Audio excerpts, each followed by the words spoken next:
On a quiet Halloween morning in rural Ohio, what seemed like a typical day for the Liske family quickly turned into a nightmare that would shock the entire community.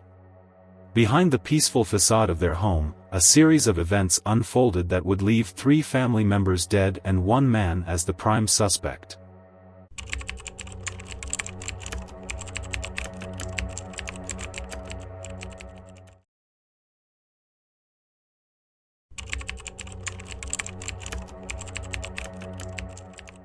In the northern suburbs of Toledo, Ohio, lived the Liske family, a blended household of 5. The family included 53-year-old Bill, his wife Susan, aged 48, and their 3 children, Devin, Derek, and William. Devin and Derek were Susan's children from a previous marriage, while William was Bill's son from his first marriage.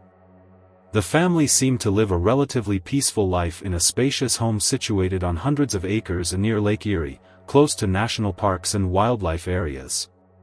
Their favorite pastimes included hunting and fishing, activities that allowed them to enjoy the outdoors together. Susan, who had worked as an office manager for the Northwest Carpentry Training Board, loved gardening and camping, and was known as a loving mother. Bill, a retired Air Force veteran, shared her passion for the outdoors. The kids, especially William, enjoyed spending time near Lake Erie. As the children grew older, they attended church every Sunday, blending into the quiet rural life.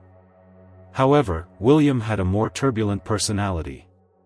As a child, he was often irritable, bullying other children, and stirring up conflict wherever he went. His parents initially dismissed his behavior as typical mischief, expecting it to improve with time, but his disruptive tendencies only worsened during adolescence. By the time William was 15, his behavior had escalated to a point where he had several run-ins with the law. It was around this time that his father Bill met Susan through their work and eventually married her in 2001. William resented Susan's arrival into his life. He disliked her presence in the household and openly rebelled against the strict rules she introduced. As the tension between William and his stepmother grew, so did his disobedience. By 2002, at age 16, William had been placed under house arrest for a crime. He had threatened to harm himself, and when the police arrived, the situation escalated into physical violence. William was charged with assault in juvenile court. In 2004, during a heated argument, William struck Susan in the chest. 2 months later, he assaulted her again, hitting her on the head with a coffee mug and stealing her car. Susan, overwhelmed by the violence, pressed serious charges against him. However, William was diagnosed with schizoaffective disorder and was deemed unfit for trial. The assault and theft charges were dropped, though his relationship with Susan remained strained. His father, Bill, made the difficult decision to place William in a psychiatric group home near Lake Erie in Sandusky. Even though William was under treatment, he continued to pose a threat to those around him. During his time in Sandusky, William had multiple violent encounters with law enforcement, one of which occurred when his father was present to pick him up. Despite the treatment, William's condition didn't improve, and he remained agitated. In the fall of 2004, at 18 years old, William's aggression took a frightening turn. One morning, he attempted to attack Susan while she was in the shower. Although Susan managed to fend him off, she was left injured both physically and emotionally drained from the prolonged abuse. That night, Bill made the painful decision to expel William from the family home. From that point on, William had to fend for himself. The strained relationship between him and his family worsened, particularly with Susan and his half-siblings, leading to frequent arguments whenever they crossed paths. Over the next few years, William continued to receive sporadic treatment for his schizoaffective disorder. By 2007, Bill, despite all the challenges, remained committed to helping his son. He sought legal guardianship over William in an attempt to secure his release from the psychiatric hospital. Bill's hope was to place William in a halfway house or group home where he could receive more appropriate care. Though William's condition could be somewhat controlled with medication, he often refused to take it, believing he was fine. Instead, he turned to alcohol and marijuana, further complicating his behavior. Thanks to Bill's efforts, William was eventually released from the hospital and placed in a relatively free-living rehabilitation center. However, his visits to his father's home remained tense. Around this time, a neighboring family lost their pet dog, which was found shot. Suspicion fell on William, though no proof was ever found. While it was just a pet, the incident hinted at something darker, raising alarm among the community. To minimize William's interactions with Susan and the neighbors, Bill often took him to the family's cabin in Carroll County on weekends, hoping that some time away might calm his son. The cabin was just a few hours' drive from northern Ohio. Bill often took William there to hunt and talk, hoping these trips would ease the tension between William and the rest of the family and improve his mental state. Unfortunately, this only provided temporary relief and did nothing to address the underlying issues. William's dislike for his stepmother remained unchanged, and his mental health continued to deteriorate.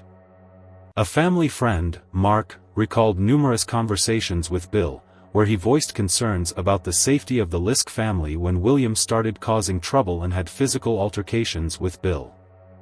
Bill would frequently call Mark for help. Despite the physical harm he endured, Bill was determined not to give up on his only son, convinced that William wouldn't intentionally hurt his family. On the morning of October 31, 2010, Halloween, Devin, Bill's 16-year-old stepson, returned home around 9:30 a.m. after spending the previous night at his biological father's house. He was getting ready to change clothes before heading to church. As he came downstairs after changing, he encountered William, which struck Devin as odd since William had already moved out and rarely stayed at the house. The couch had been made into a bed, suggesting William had slept there the night before. They exchanged brief pleasantries, and William asked Devin where he was going, how long he'd be out, and how he was getting there. William's unusually chatty demeanor surprised Devin, as their relationship had always been tense, marked by frequent arguments. Devin shrugged off William's sudden friendliness, answered quickly, and left for church. By 1:30 p.m., after attending church services, Devin returned home. He headed upstairs to play video games in his room. Shortly after, he noticed something strange: the house was eerily quiet. Curious, Devin walked downstairs to check on his mother and stepfather, assuming they had overslept. To his shock, they were still in bed, and his mother's legs were hanging off the edge of the bed. Devin approached and tapped his mother's leg, attempting to wake her. That's when he noticed her pillow stained with what looked like blood. Initially, Devin thought it might have been a Halloween prank from the previous night's party, but as the minutes passed, it became horrifyingly clear that his parents had been murdered. In a panic, Devin fled the house and called his Aunt Lori. At that moment, Devin didn't think to check on his brother Derek or his stepbrother William. Lori quickly alerted the police and rushed to the Liske house. When law enforcement arrived, they found a gruesome crime scene. In the master bedroom, under the sheets, lay the bodies of Bill and Susan. Bill had been shot in the face while still in bed, seemingly asleep. Susan had been shot 3 times in the head, and her body appeared to have been moved after her death. Forensic evidence later revealed that Susan had also been bludgeoned after she was already dead. In another room, police found the door locked. Upon forcing it open, they discovered 23-year-old Derek curled up in his bed, also killed. He had suffered blunt force trauma to the head, and a bloodied hammer matching his injuries was found nearby. The forensic investigation concluded that the family had been murdered in their sleep, starting with Derek, followed by Bill, and lastly, Susan. Muddy footprints were found around the house, leading to a pond in the backyard. Initially, investigators believed the murder weapon might have been discarded there, but after draining the pond, they found nothing. In total, 3 people had been murdered: Bill, Susan, and their son Derek. Later, during Susan's autopsy, it was discovered that she had been sexually assaulted post-mortem, a heinous addition to an already horrific crime.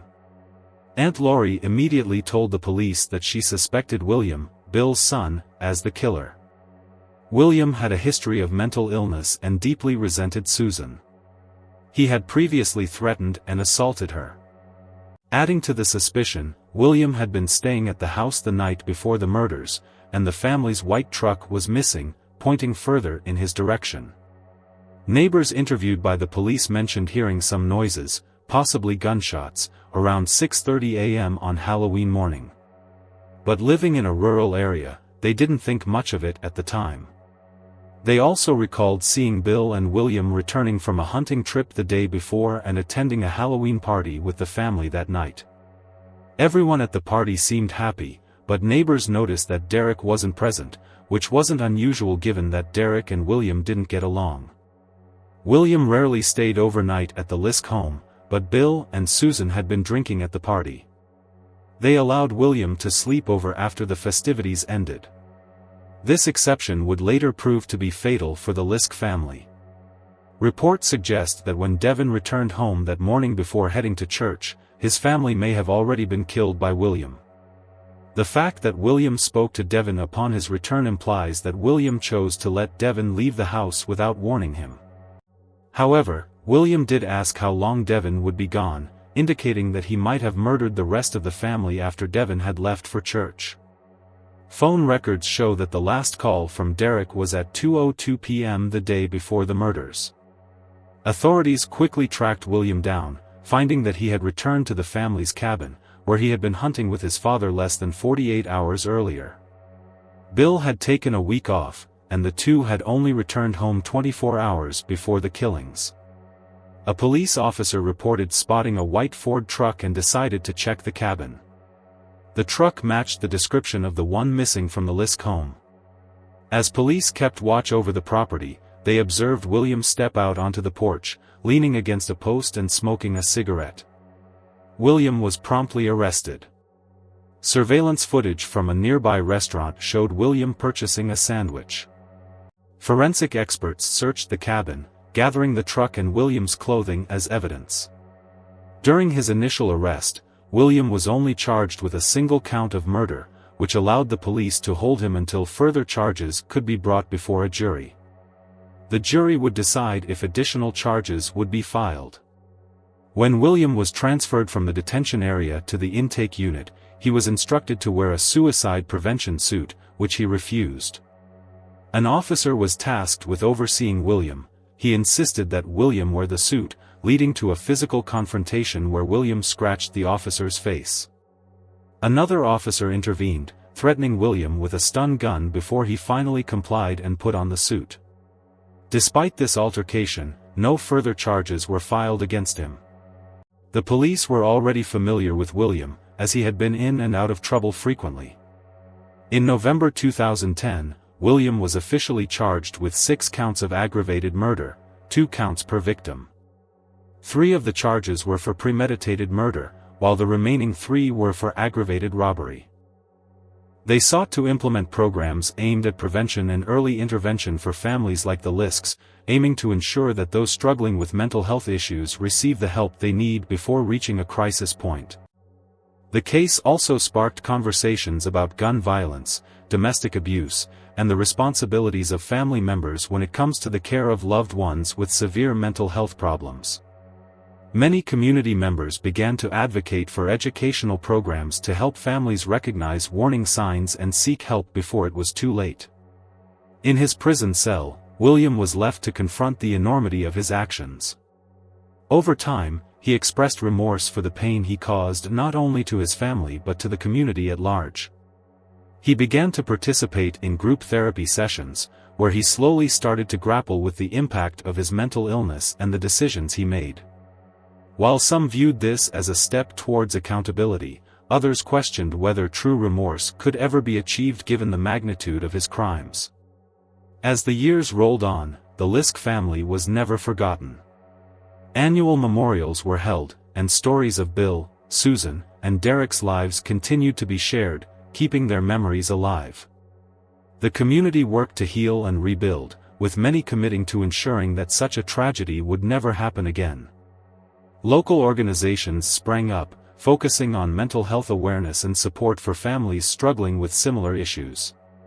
In the end, The Liske family tragedy served as a somber reminder of the complexities of mental health, the fragility of familial relationships, and the profound impact of violence on a community. While William remained incarcerated, the hope was that the lessons learned from this heartbreaking story could foster understanding and change for future generations.